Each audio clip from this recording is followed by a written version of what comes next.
Hello दोस्तों, आज मैं आपको एक कहानी सुनाने जा रही हूँ। ध्यान से सुनिएगा। एक बार इंद्रदेव किसानों से नाराज़ हो गए और उन्होंने घोषणा की कि अगले 12 वर्षों तक बारिश नहीं होगी और आप खेती नहीं कर पाएंगे। किसानों ने इंद्रदेव से बहुत प्रार्थना की और दया की भीख मांगी।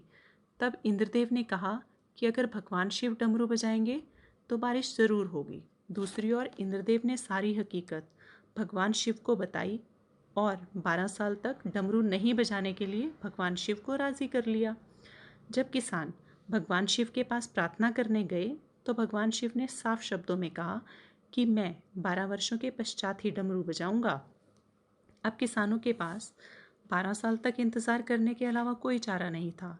लेकिन उन सब किसानों में से एक किसान ऐसा भी था जिसे यह पता था कि 12 वर्षों तक बारिश नहीं होगी। फिर भी वह हर साल फसल उगाने के लिए खेत की जुताई, तैयारी और पाक रोपण में लग जाता था। यह देखकर अन्य किसान उसका मजाक उड़ाते थे, पर फिर भी वह किसान हर साल यह प्रक्रिया दोहराता रहा। इसलिए सभी किसानों ने मिलकर उस किसान से कहा, मूर्ख, क्या तुम नहीं जानते कि 12 साल तक बारिश नहीं होने वाली?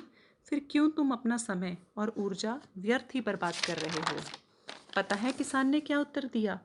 मुझे पता है कि फसल बढ़ने वाली नहीं है, लेकिन मैं अभ्यास कर रहा हूँ ताकि मैं खेती करने के तरीके ना भूल जाऊँ।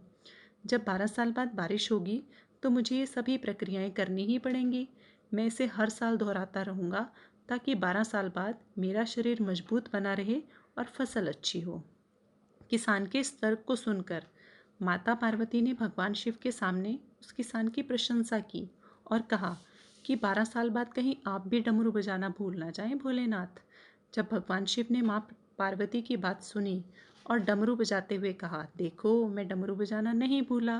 डमरू की आवाज़ सुनकर चौथे वर्ष में ही बारिश होने लगी और जिस किसान ने अपने खेत में सभी प्रक्रियाएं पूरी कर ली थी, उसके खेत में फसलें लहरा उठी और बाकी किसान निराश होकर बैठे रहे। तो दोस्तों, लॉकडाउन खुलने का इंतज़ार भी बारिश के बरसने के इंतज़ार करने जैसा ही है।